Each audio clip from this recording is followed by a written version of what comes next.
we're listening tonight. Galatians chapter number 6. Begin reading in verse number 1. Galatians 6 and 1. The Bible said, Brethren, if a man be overtaken in a fault, ye which are spiritual restore such a one in the spirit of meekness, considering thyself, lest thou also be tempted. Bear ye one another's burdens, and so fulfill the law of Christ. For if a man thinketh himself to be something, when he is nothing, he deceiveth himself. But let every man prove his own work, and then shall he have rejoicing in himself alone, and not in another. For every man shall bear his own burden. Let him that is taught in the word communicate, and to him that teacheth in all good things. Be not deceived, God is not mocked. For whatsoever man soweth, that shall he also reap. For he that soweth to the flesh shall of the flesh reap corruption, but he that soweth to the Spirit shall of the Spirit reap everlasting. And let us not be weary in well-doing, for in due season we shall reap if we faint not. As we have therefore opportunity, let us do good unto all men, especially unto them who are of the household of faith. And as I prayed and studied throughout the day and throughout the week and this, that, and the other, the Lord's got us a chance to live what we're going to preach. My pastor told me years ago, so don't ever preach something unless you're willing to live it, because God's going to give you that opportunity. And that's been proved many times in our life. But this week, God's given us an opportunity to live something, so we might preach it, and I'm glad for that. But I was thinking as I sit in my study, God kind of opened up my mind about the will of God. The will of God. Brother Danny, I talk to a lot of people a lot of times about, what is the will of God? What is God's will for you, and what is God's will for me? He's got a plan and a purpose for all things and in all things. And not all people can be preachers. Not all people can be teachers. If you're like me, you can't be a musician, because I can't play a radio, much less any kind of instrument. Can't sing a whole lot, carry tune in a bucket. I try best of my ability with God helping. But there's a lot of things that I physically can't do. There's a lot of things that I just can't do. And there's a lot of things that you can't do. And people feel like they're unused or they're unneeded. And a lot of people think, man, if I just had a title, if I just had a position in the church, I'd be used of God. And all those things are good and well, but titles are not very much this evening. I'll just be honest with you. But I tell you tonight, if you're saved and born again by the good grace of God, you've got the greatest position that there ever is, just being in the Lord Jesus Christ, being a born again believer. And you've got the greatest title that there is, being a Christian tonight. We sang that song, I'd rather be an old-time Christian than anything I know. Just have a Christian's love to show. And I thought, boy, how wonderful that is to be called. The Bible said they were first called Christians in Antioch. And I began to look at those things, and I began to see those things. And I talked to a lot of people. They said, well, I don't know what God's will is for my life. So as I'm preaching to you tonight and trying to be used by God, I want you to think, what is God's will for your life? And I've talked to my wife about it. I've talked to different people about it throughout this week. And they say, sometimes, well, I just don't know what God wants me to do. I want to tell you tonight what God's will is for every believer, and what your work is, and what God's plan is for you, looking at these verses. In verse number 1, notice he starts out all capital. He says, brethren. That word brethren right there, it speaks to the saved, to the redeemed, to the family of God. So this is believers that he's speaking to here tonight. He said, brethren, if any man be overtaken in a fault. And I began to look at that. He said, if any man, whether he's saved, whether he's lost, whether he's black or white, whether he's rich or whether he's poor, no matter who he is or where he is, he said, if any man be overtaken in a fault, if he falls into sin, if things get a hold of him, get him out of church, or if they take him down further and further, if he commits a crime, whatever it is that he does, it doesn't matter. God still loves them and desires to help them. He said, if any man be overtaken in a fault, ye that are spiritual, those of you that are saved, redeemed, those of you that's right with God, those of you that's got the Spirit of God about you. What is the Spirit of God? The Spirit of God's love, because God is love. We can go back into Ephesians 5. He said, but the fruit of the Spirit is love, joy, peace, long-suffering, gentleness, goodness, faith, meekness, temperance, and such there is no law against these things. So if you've got that Spirit about you, the Spirit of a true believer, of a true Christian, he said, if any of you are spiritual, he said to go and to restore this man. But preacher, what does restore mean? What does that mean? It means to go and help them, amen. It means to bring them back to a blessed state. If you take an old car and it's rusted out and beat up and battered, and you're restoring that thing, man, you take it all the way down to the frame, and you work and you labor and you build it back up and you make something out of it. But the sad part is there's more tearing down and more running down in the day and hour that we live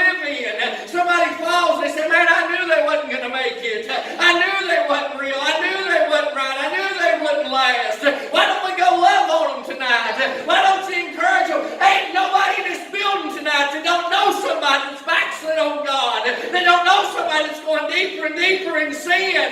When was the last time that we took time out of our day and just loved on them a little bit? And went to them and said, hey, I still love you. Hey, they don't think nobody cares. They don't think nothing matters. When was the last time you went and loved on them and said, Jesus loves you. Jesus cares for you. He'll still help you. He'll still forgive you. He'll still strengthen you. He said, hey, go restore such a one. Go restore such a one. But I notice how he said to restore such a one. He said in a spirit of meekness. Go to them beat down and broken and burdened because you care. It's one thing to go browbeat somebody. It's one thing to kick somebody when you're down. It's one thing to be heady and high-minded. It's one thing to be holier than thou and just to beat them and bump them with the Bible because you don't really care, but just to tell them something. But it's another thing to be broken and to go in love and to be burdened and have a desire to help them. And you just reach down in compassion and pity and say, hey, I still care. I still love you. No matter what you've done or how you've done it, it doesn't really matter. There's a God in heaven that loves you and desires to forgive you, to redeem you, and to help you no matter where you are. I began to read those things, and I saw him there, and he said, brethren, if any man be overtaken in the fault, you which your spirit shall restore one in a spirit of meekness. And then he says next, Missy, considering yourself. Well, think about it if that was you. You're not above that, and I'm not above that tonight. Hey, I might be the next one out of church. I might be the next one that cheats on my wife or goes out and molests a little kid or kills somebody. Preacher, you saying you can do that? There's an Adamic nature about me. There's a devil about me that wants to kill, to steal, and to destroy. He wants to hurt me and hinder me, and he wants to do that to you, and you ain't no better than that, honey. Except for the grace of God, we'd all be there tonight. But he's trying to deal with them. He said, hey, he said, consider yourself. Where would you be tonight if God hadn't come to where you were? What had you done in your past? What had you done in your life when God found you? What have you done since God found you? And the grace and the mercy and the love of God. I'm afraid we've come to a place where we've got a bunch of Pharisees in our lives, and we become them if we're not careful. We look down on people and think, boy, at least I'm not like them. At least I thank God for where he's put me the last few days with these rough guys and this, that, and the other. They cuss their brother breath, they drink, they shoot up with dope. But you can tell them about Jesus and somebody that loves them and watch tears flow down their face. And they say, boy, I appreciate you telling me that. And they say, boys, don't talk that way, don't act that way. There's a preacher here. Hey, I don't care about the preacher being here. There's a God in heaven, amen, that loves you, that gave himself for you. And we need to show him to a lost and dying world. He said, consider yourself, lest thou also be tempted. You know what he's saying? He said, hey, you get head and high-minded, you're going to be the next one to fall. You're going to be the next one. There was an old boy lived in this trailer park right here behind the church when I was on the radio years ago on Friday nights. He would preach and he'd preach and he'd preach. And he'd talk about how God brought him out of drugs and he brought him out of alcohol. And then he started beating up people. Said, boy, they're like this and they're like that. You know what happened? That old boy fell right back in the sin he come out of because he forgot that it was God that brought him out. He didn't deliver himself. Amen. We're not careful, we'll put ourselves in the same shape or in worse situation than those around us. God help us to remember the love of God. Preacher, what's he saying? Verse number 2. Bear ye one another's burdens. Thus fulfill the law, and so fulfill the law of Christ. To bear ye one another's burdens. I began to think about that. That word bear, it means to support or to help or to take up the load. To lift it up. Preacher, what are you saying? Everybody around us is beat down and they're burdened down. They've got situations, they've got circumstances, they've got issues of their own. They don't need us to load them down with anything else. They don't need us to hinder them or to hurt them anymore. They need somebody willing to reach down to where they are and pick them up to where God would have them to be. He said to exhort the brethren higher than thyself. And I thought, man, oh man, what should we be like tonight? What should we be doing for the cause of Christ? How many's beat down and burdened down in the gutter tonight and thinking nobody cares, and we're sitting back in the sea of do nothing and claiming to be something for God when we're really not, when we ought to be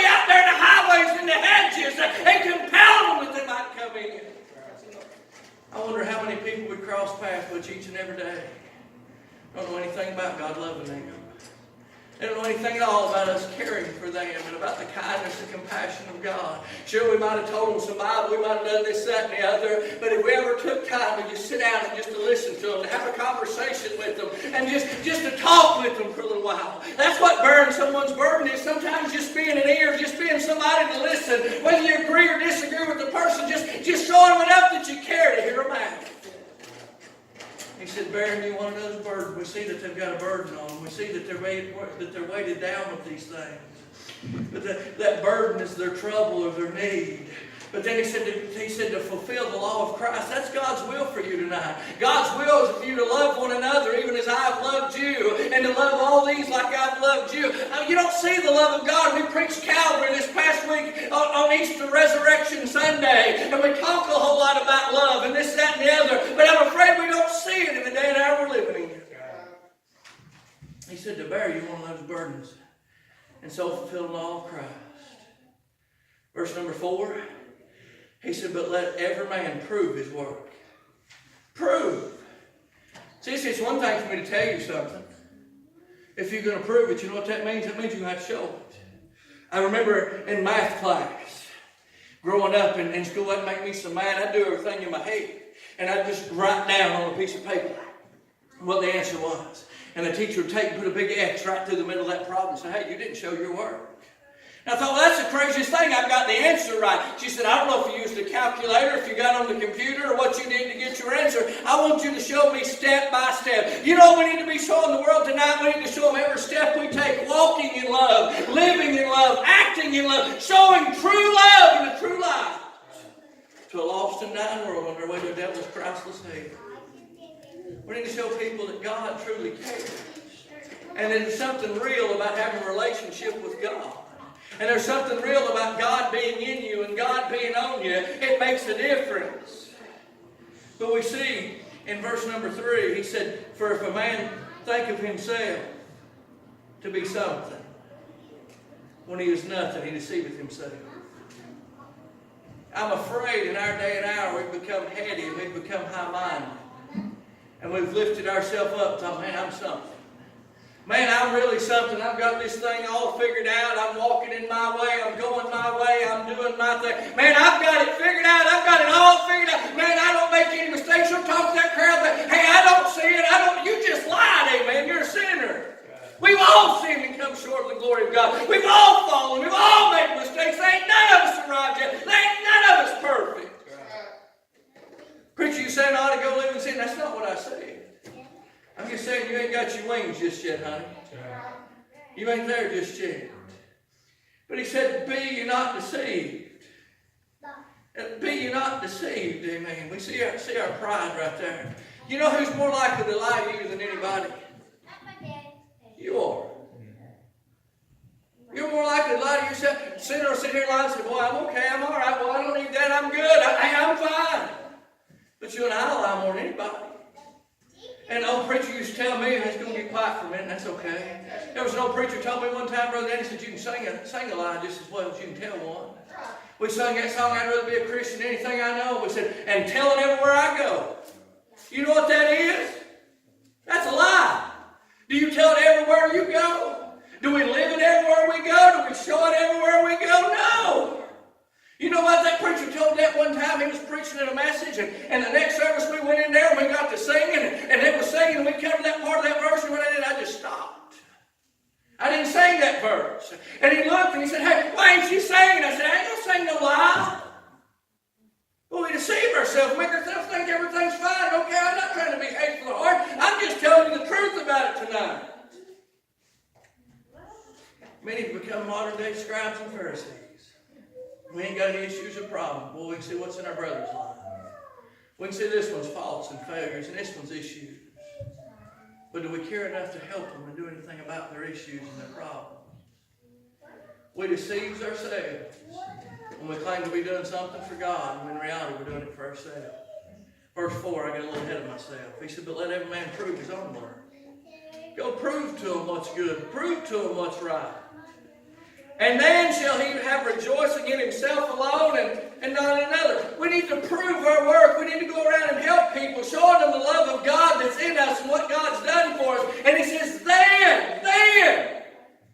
then you'll have joy. Have you ever tried to pretend like you was happy?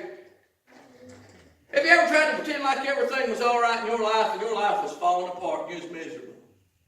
You might deceive me, you might deceive your wife, you might deceive this and that, you're deceiving God. God knows the shape you're in. God knows where you've been, what you're done. He knows the very thoughts and intents of your heart. But we let on like, well, I'm fine, I'm good, I'm okay. And we're falling apart, we're miserable. He said, hey, we're deceiving ourselves. And we're missing out on true joy. Preacher, what is joy? Joy is serving one another.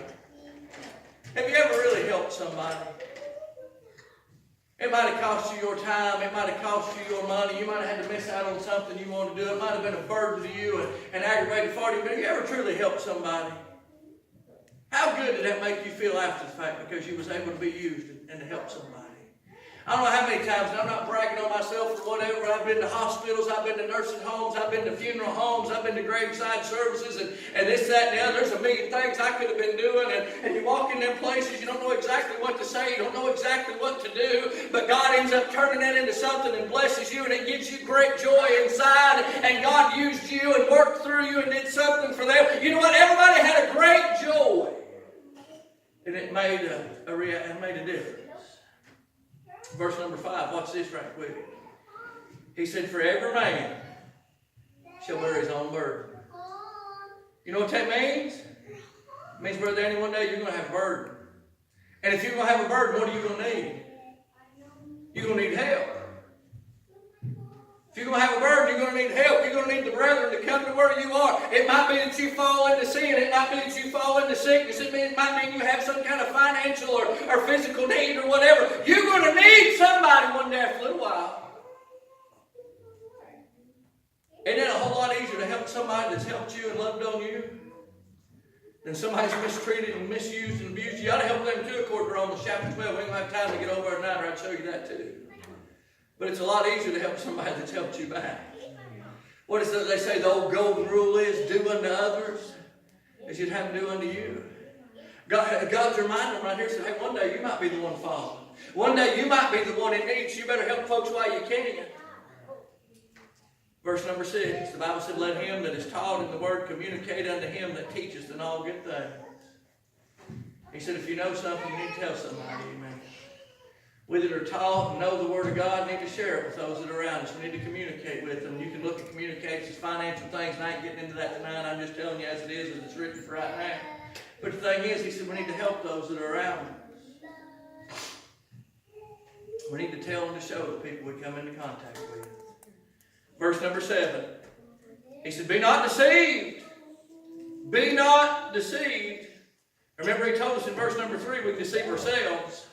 But then he said, be not deceived in verse number 7. God is not mocked. For whatsoever man soweth, that shall he also reap. He said, don't be deceived. Hey, you might fool me. You might fool yourself. But you ain't going to deceive or mock God. God said, whatever you sow, that's what you're going to reap. You ain't going to go out here and hoe up this garden like Brother David's got next door and plant okra in it and corn come up. You ain't going to go over here and plant one thing and something else comes up. He's made it plain and simple. For he that soweth to his flesh, notice to his flesh, not just to the flesh, but to his own flesh. For he that soweth to his flesh shall of the flesh reap corruption. But he that soweth to the Spirit shall the Spirit reap life everlasting. We see the reality when we deceive ourselves, we mock God. We see the reality when we pretend to be doing something for God, we're really doing something for us. We see the lack of spirituality, if you will, in verse number 8. We spend so much of our time and God's money on things of this world. Preacher, that hurts. They don't feel good. Hey, you want to know the will of God for your life? I wonder how much more. I was listening today. I talked to these guys, and some of the stuff they say might make sense or might not, and this, that, and the other. I'm not trying to be offensive or hateful, but you know, a lot of them brought up, and every one of them talking about they're watching these TV preachers. And you know what they've got in common? They all want money. Give me, hey, if you'll just send a seed in, if you'll just give this, if you'll just give that, if you yourself, God take care of everything else. God don't need your money. He gets you, He's got everything you got. But they're building these great big buildings and this, that, and other. That church, I hate that it burnt down. And this, that, and other. That great big cathedral over there at Notre Dame burnt down. Brother Danny, they've got millions, if not billions of dollars been donated to build back a building. A building! How many starving kids is there in this world? The church ain't reaching out helping nobody. How many people's living in ditches, homeless, and this, that, and the other? They could have built all sorts of apartments or nursing homes or whatever was needed to help folks. We've got military veterans living on the streets because they ain't got nowhere to go because this country ain't taking care of the people that took care of them, and we're giving to religion. Buying cars and houses and this, that, and the other, and the whole time we've got people that's falling. We've got people that's in need all around us. You remind me when he cuts that thing off here in a few minutes and he stops recording, I'll tell you a story. I don't want to embarrass anybody with it, but I'll tell you a true story that happened this day that we're living in. But the thing is, we've got so bound up and so tied up, and man, I ain't got but this much and I ain't got that much. We read about the one that God gave talents to, and they took them and used them. You know what? God blessed them. But we took our talent, we hid it, we put it away. Think, well, I've got to have something for a rainy day. God can take care of a year-long storm, honey. We see the lack of spirituality. We spend so much time and so much effort and so much money on things that's going to vanish away. When he told us to lay up our treasures in heaven. Preacher, what are you saying? We need to sow in the Spirit. We need to show people the love of God. We need to supply their needs and help them. But preacher, what if they go and do something wrong with it? I can't help it, honey. It's God. That's between them and God. All I can do is give what God's given to me. We need to show that we care. We need to make a difference. You don't know why the church age is in the shape it's in. You know why these mega churches is booming, this, that, and other. Some people pretend like they care. I talked to some of them guys and they said people sitting on a bar stool care more about me than the church does. That one guy said, I've lost everything I owned and this, that, and the other. And he said, I went and asked the church. He said, I've been to the church. I've done this, that, and the other. He said, hey, can you help me? And his mama lives with him and everything else. I said, hey, can you help me? Give me a little money and give me a place for me and my mama to stay. I started a new job on Monday. And they said, no. The little lady lives on a fixed income and sends some TV preacher about her whole check. And when she needed help, the church wouldn't help. So many people have hardened their heart against the things of God because of the way God's people, notice the quotations, have treated them. When Jude said, of some having compassion makes the difference. Just going to them in a spirit of meekness, showing love, makes all the difference. Notice verse number 9. And let us not be weary in well-doing. For in due season we will reap if we faint not. You see what God just said? He said, I'm going to honor your faithfulness. I'm going to honor your faithfulness.